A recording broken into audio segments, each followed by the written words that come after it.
Hi guys, welcome to my YouTube channel and to my new YouTube video. Today I am going to tell you how to write a review of literature in tabular form. But before I start, please don't forget to like, share and subscribe and hit the bell icon for further notifications. So guys last video में मैंने आपको बताया था कि एक review of literature में क्या important components होते हैं. So again I will talk about them कि अगर मैं बोलूँ कि एक रिव्यू ऑफ लिटरेचर लिखना है तो उसके इम्पोर्टेंट कंपोनेंट्स क्या रहेंगे. सो एक रिव्यू ऑफ लिटरेचर के लिए मुझे चाहिए होता है.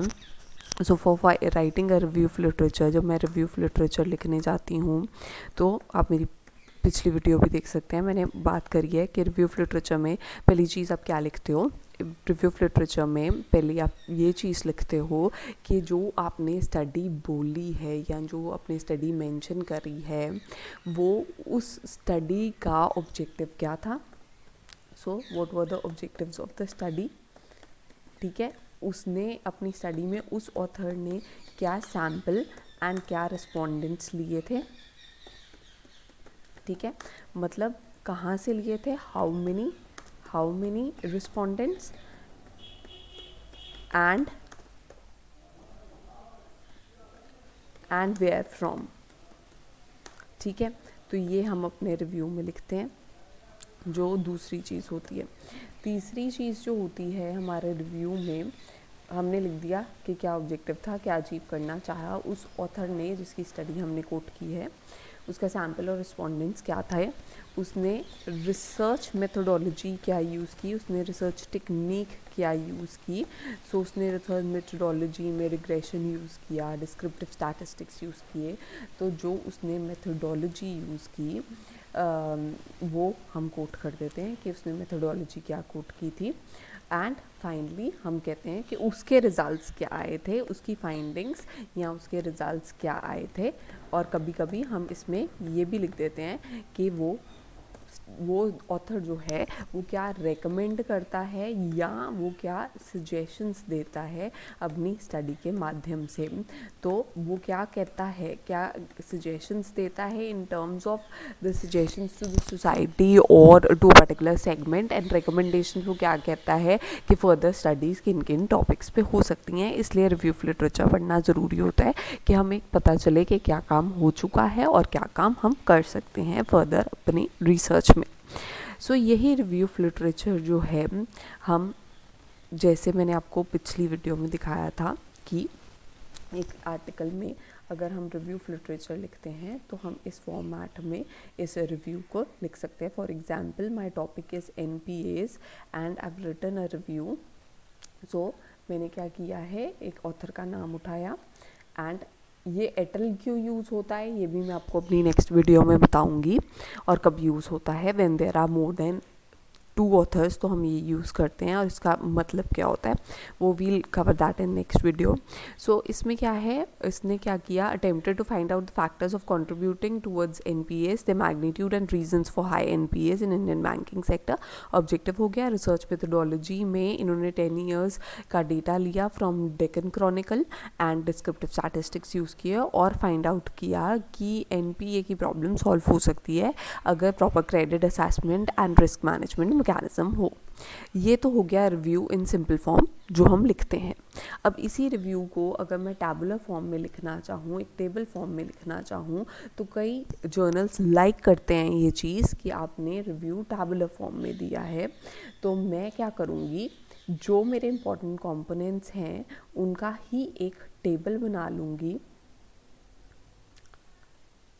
ठीक है, उन्हीं का एक टेबल बना लूँगी. If I want to give the same review in tabular form तो क्या करूँगी, author, the country to which he belongs and then the sampled respondents, उसके ऑब्जेक्टिव्स क्या थे, मेथोडोलॉजी क्या रही और फाइंडिंग्स क्या रही. This is a easy way to give you review. और इससे क्या होता है कि कुछ हद तक आपकी प्लेजरिज्म की प्रॉब्लम भी सॉल्व होती है और इससे क्या होता है आपकी प्रेजेंटेशन इम्प्रूव होती है. एक बंदे को एट अ ग्लांस आपकी सब कुछ पता लग रहा है कि आपने क्या किया है. सो डेटा कहाँ से आया, the data was from the report of the banking progress in India for 10 years from 96 to 2006 and it was taken from the Deccan Chronicle dated इतना. सो ये मेरे सैम्पल और रिस्पॉन्डेंट्स में आ जाएगा. ऑब्जेक्टिव्स ऑफ द स्टडी क्या थे मेरे? Again to find out the factors for reason mounting NPAs in India. ठीक है जी, ये मेरे ऑब्जेक्टिव हो गया. मेथोडोलॉजी क्या यूज़ की मैंने? Descriptive statistics.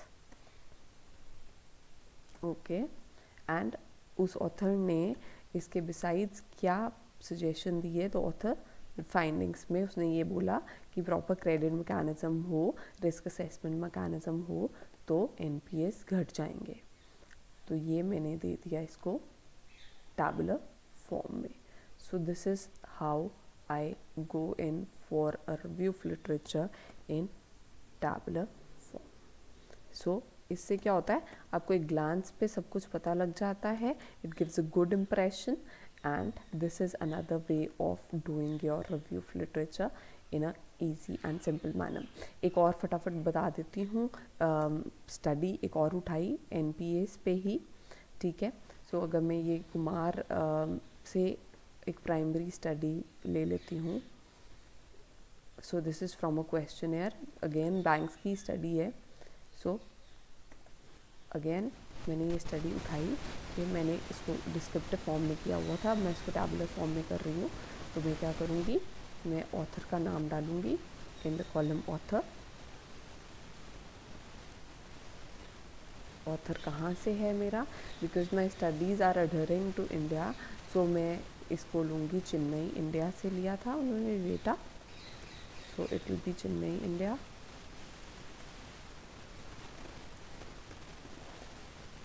अगेन मैंने सैम्पल और रिस्पॉन्डेंट्स क्या थे? 120 पब्लिक सेक्टर बैंक्स थे for a period from February to April 2013. ये मेरा हो गया सैम्पल एंड रिस्पॉन्डेंट्स. देन मैंने मेथडोलॉजी क्या यूज़ की? रादर उस ऑथर ने मेथडोलॉजी क्या यूज़ की? उसने फैक्टर एनालिसिस लगाया, मल्टीपल रिग्रेशन और T-टेस्ट लगाया था. तो मैं मेथडोलॉजी में वो लिख दूँगी. एंड रिजल्ट्स ने क्या पोर्ट्रे किया? The results portrayed that internal external factors are responsible for NPAs in banks. तो ये मेरे रिजल्ट्स हो गए. और मेरे ऑब्जेक्टिव्स क्या थे? ऑब्जेक्टिव थे again to analyse the cause of rising NPAs in public sector banks. तो ये मैंने इधर पेस्ट कर दिया.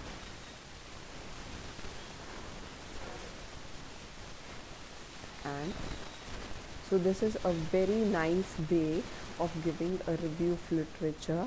It is a very impressive way. At a glance पता लग जाता है कि आपने क्या स्टडीज़ की है. So this is a way of giving your review of literature in tabular form. इनके ये elements होने चाहिए.